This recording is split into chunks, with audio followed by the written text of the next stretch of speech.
ಸುಮಾರು 9 ತಿಂಗಳ ಹಿಂದೆ ಮಹಾಂತೇಶ್ ಬಿಂಪ ಸುಟ್ಕನವರವರು ಹಟ್ಟಿಯಾಲೂರಿನಲ್ಲಿ ಅಲ್ಲೇ ವಾಸ್ತವ್ಯದ ಕುಟುಂಬ ಸಮೇತ ಅಲ್ಲೇ ಇದ್ದರು.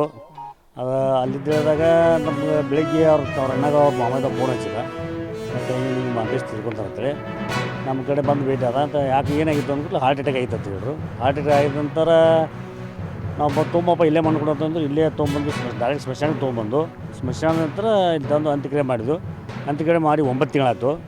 ಅದು ನಮಗೇನು ಗುರುತಿಲ್ಲ ಅದಕ್ಕಿತ್ತು. ಆಮೇಲೆ ಏನೋ ಇಲ್ಲಿ ಸರಣಿ ಅಲ್ಲೇ ಒಂದು 2-3 ಮರ್ಡರ್ ಆಯಿತು ಸುದ್ದಿ ಬಂತು ಹೋದ ವಾರದಾಗ. ಅವಾಗ ಎನ್ಕ್ವೈರಿ ಮಾಡಿದಾಗ ಇವು ಮಹಾಂತೇಶ್ದು ಮರ್ಡರ್ ಆಯಿತು ಗುರ್ತಾಯ್ತು. ಅದಕ್ಕಾಗಿ ಈಗ ನಮ್ಮ assistant commissioner enquiry P I ಅವ್ರು ಬಂದಾರೆ, ಮತ್ತು ಹೆಣವನ್ನು ಹೊರಗೆ ತೆಗಿತಾರೆ, ಮತ್ತು ಎನ್ಕ್ವೈರಿ ಮತ್ತು ಅಡ್ಮಿಟ್ ಮಾಡ್ತೀವಿ. ಅವ್ನು ಹೆಂಚನೆ ಮಾಡಿರೋದು ಗೊತ್ತಾಗಿದೆ, 70,000 ಕೊಟ್ಟು ಮಾಡಿರೋ ಅಂತ ಗೊತ್ತಾಗಿದೆ. ಅಲ್ಲಿ ಪೊಲೀಸ್ ಎನ್ಕ್ವೈರಿ ಗೊತ್ತಾಗಿದೆ, ಕಾರಣ ಗೊತ್ತಿಲ್ಲ. ಏನು ಯಾಬ್ರ ಐತ್ರಿ ಪಾಪ, ಹುಡುಗ ಚಲೋ ಇದ್ದ. 2 ಗಂಡು ಹುಡುಗರಿದ್ದು ಅಲ್ಲೇ ವಾಸ್ತವಿದ್ರು. ಅವನು ಕೆಟ್ಟ ಹುಡುಗ ಕೂಲಿ ಕೆಲಸ ಮಾಡ್ಕೊಂಡು ಆರಾಮಿದ್ದ.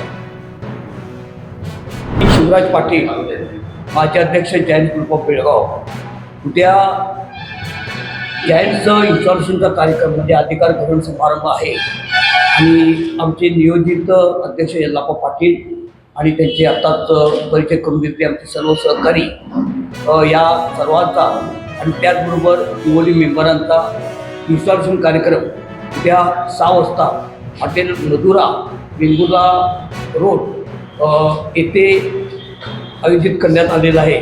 यावेळी गोवा विधानसभेचे माजी सभापती राजेश पाटणेकर हे प्रमुख पाहुणे म्हणून उपस्थित राहणार आहेत.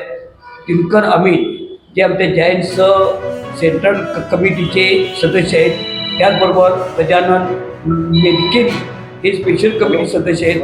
तेजेश्वर राव म्हणजे फेडरेशन 6 म्हणजे कर्नाटकामध्ये एवढे जैन्स ग्रुप आहेत, त्या जैन्स ग्रुपांचं एक फेडरेशन असतं आहे आणि आमचं फेडरेशन 6 आहे.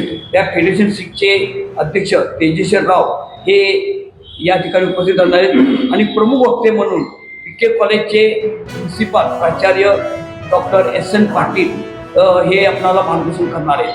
आणि आताच मुकुंद महागावकर यांनी सांगितल्याप्रमाणे जैन्स ही संस्था रोटरी आणि लायन्स यांच्या बरोबरीने काम करते.